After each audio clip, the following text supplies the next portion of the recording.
So this is an older mare that I've trimmed a couple of times, and she's got a lot of arthritis and a lot of high ringbone, and so there's certain things about her hooves that we're probably not going to be able to fix.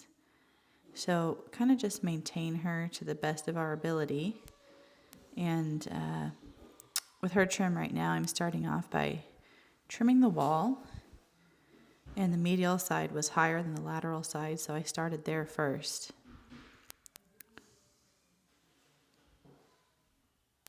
And as you can see, she's kind of got some hoof wall separation through her quarters. But it's not separation that's in the white line. It's between layers of hoof wall. So it's not overly concerning. But I want to make sure I don't leave those areas high so that they become an area that peripherally loads. And then right there I did a nip in the heels because this horse, as you can see, has some quite contracted heels. And if I left the tubules in that area curled in when the foot packed with dirt, it would contribute to those heels closing in upon themselves. So if you open them up a bit when the foot does pack with dirt, it will actually help the heels open with every step instead of close with every step. So just try to do that as much as possible, even though the shape of her heels right now is somewhat dictated by the high and low ring bone that she has. So to be careful not to do too much, because the last thing I don't want to do is make her sore. The number one thing I want to do is facilitate her comfort level, or a good comfort level. I want to keep her as comfortable as possible.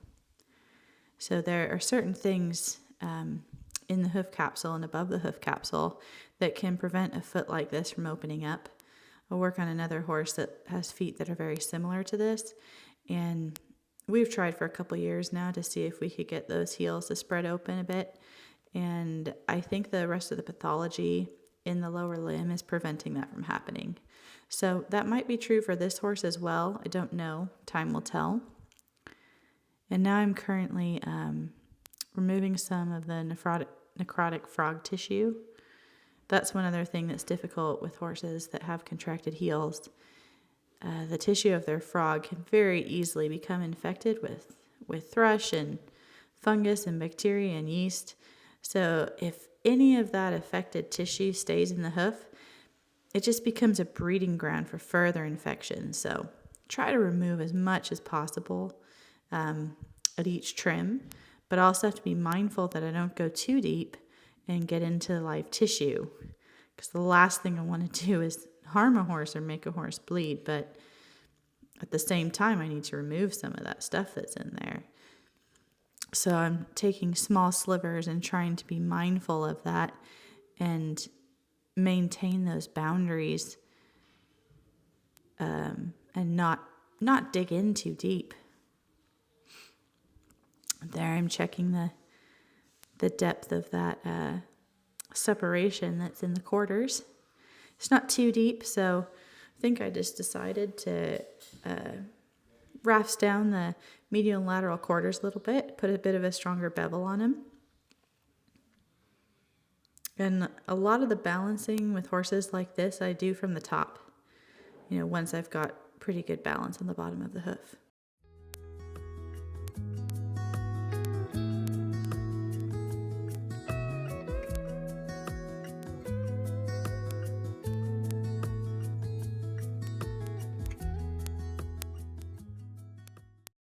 All right, now I've moved on to the right hind of this horse. And right here I'm using the little rooster tail on the end of my straight bladed knife to try to dig out some teeny tiny little rocks that are stuck in that little crevice in the hoof wall. I moved on to cleaning up the frog. This horse had a lot of necrotic frog tissue at this trim, and a lot of loose pieces and a lot of crevices in the frogs in all 4 feet. So I was trying really hard to gently remove them, kind of just a sliver here and a sliver there. Just trying to get that old infected tissue off without accidentally going too deep and getting into live tissue. So now I'm removing the bars because they've traveled a little bit down too far on the hoof, on the sole of the hoof, and I don't want them to lay down on it. And always good to investigate that central sulcus at the back of the hoof.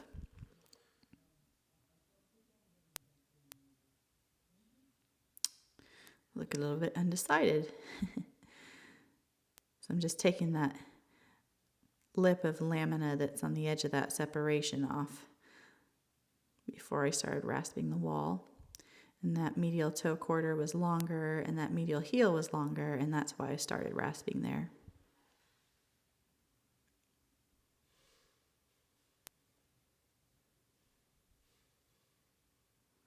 And I want to bring the heels back a bit without taking them down too far. And you can see that medial toe quarter is much thicker and longer than other areas of the hoof wall, so I'm doing a vertical nip on that.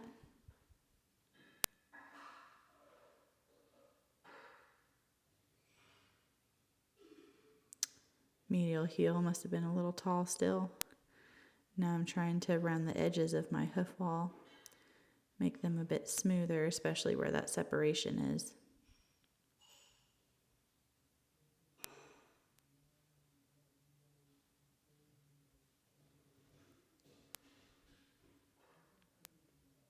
Sometimes I'll kind of try to finish my bevel a bit more from the bottom of the foot, depending on how much distortion is present. On these hinds, there aren't too much distortion, not like there is in the fronts. So I can do more work from the bottom and a little bit less from the top as far as balance is concerned. Moving on to the left hind of this horse. Trying to clean it out real good, make sure there's no little rocks. And moved on to the frog pretty quickly. So like I said previously, all 4 frogs in this horse's hooves needed to be cleaned up a little bit. And when they're this wet and this swollen, they're really rubbery, and it's hard to get a good pull with your knife because the frog moves with your knife as you're pulling it. It doesn't always cut immediately. So there was a lot of dead tissue and yuck sitting on top of the baby frog that's coming in underneath the old frog. Taking down those bars that are trying to spread across the sole.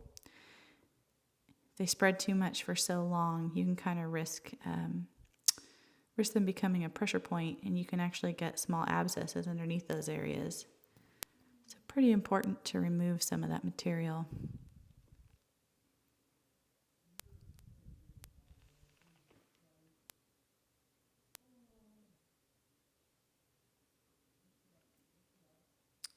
Start rasping the wall, kind of going through the same pattern as I did on the other hind foot. The medial side is higher, which is super common on like quarter horse type built horses. They have so much muscle in the hind end that it makes them move in a way where they grow longer on the inside portion of their hoof wall, and then they'll flare out on the outside or the lateral side. So the hoof wear pattern on both the right hind and the left hind on this horse are the same, which is good. It's always good to see.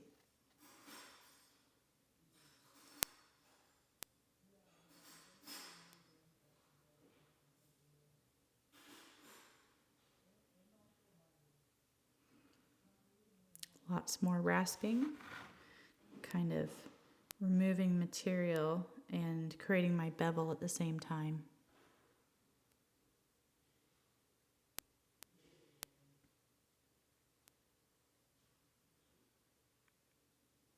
I'm smoothing that bevel a bit from the bottom, because I know I'm not going to have very much work to do from the top of the hoof. All right. Moving on to the left front. So as you can sort of see, this hoof is also very contracted in the heel. So that's where I'm most likely going to start. Taking some of the height down off of those heels. through the medial toe quarter. She likes to kind of grow a bit pigeon-toed, and her breakover is more over her lateral toe quarter. So taking down those bars so they don't cause pressure points.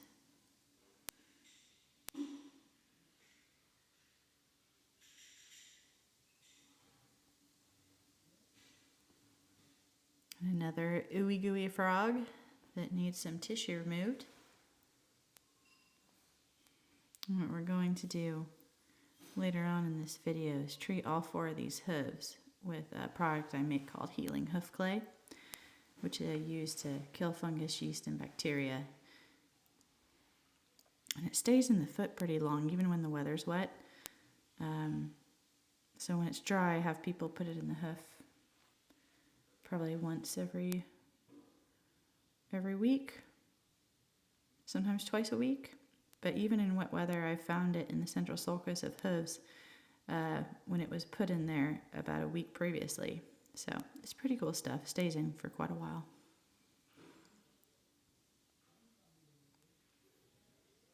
I'm going to balance all these hooves from the top. Both these front hooves get a kind of a medial nip of the wall. And you'll see after I do this nip that the hoof wall looks a lot more balanced than it did previously. That's why I do balancing from the bottom and from the top, because you won't always see the same things. Gives you a different perspective. But now that foot looks a lot straighter. And on the bottom it looks straight, but it really wasn't. So yeah, I like to view the hooves from multiple perspectives to try to figure out what balance will work best for that particular horse. And since this horse wants to stand a bit pigeon-toed, I'll remove a little bit. When you take the medial side, it kind of pushes the toe toward the lateral side of the horse. So I'm going to do the same thing on this one. Nip from the center of the toe around past the lateral toe quarter to the medial toe quarter, and then bevel it with my rasp. And this foot will immediately look a lot more balanced as well.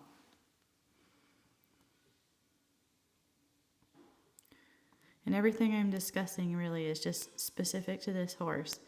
I don't really trim by a set of guidelines. There's a lot of feel involved. I guess I follow a general set of principles and then adapt those principles to each specific horse.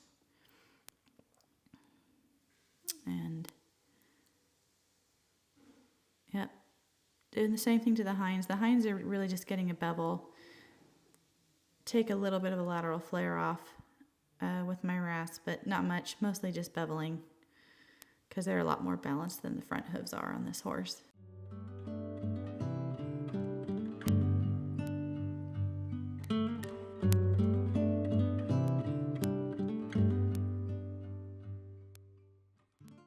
All right, last hoof that gets pulled forward.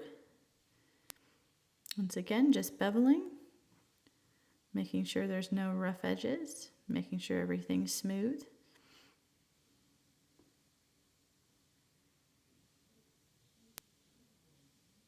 And then we'll move on to putting some clay in this horse's hooves.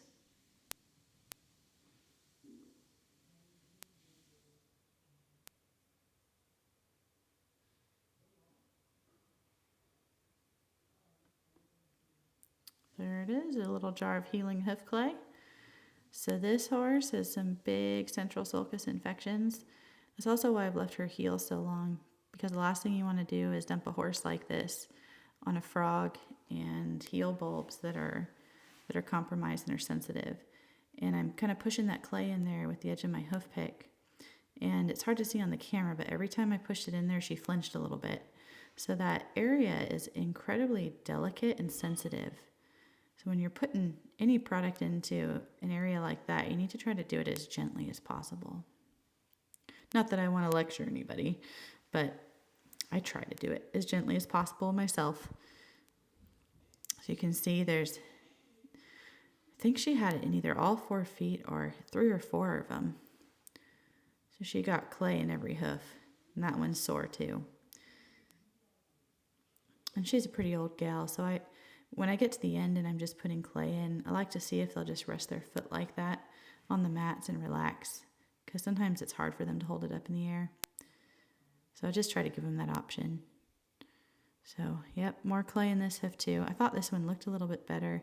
And then when I started to push the clay in there, I realized that this horse was pretty sensitive too. So all 4 feet this time needed treatment. And they might always need treatment. We may never completely open up this horse's hooves. Oh, yep, sore. Very sore. I promise I'm being gentle. Never ever want to try to hurt a horse. Never on purpose. So try to kind of gently ease that clay in there. Last hoof, and this was interesting. When I picked up this hoof, the first time I realized, I did not leave the heels how I wanted to. So I got my rasp out and I got my knife out and I did a little bit more work on those heels to kind of open up those tubules, because I just did not like how I had left it after initially trimming the bottom side of this hoof.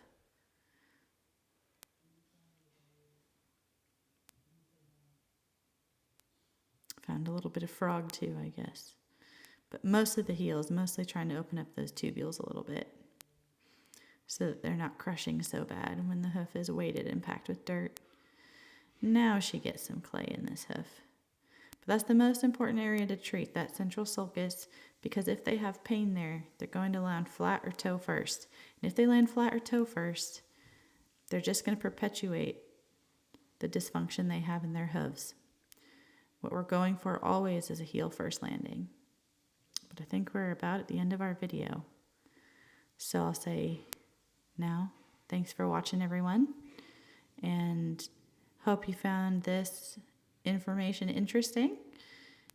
And continue to watch some of my other videos.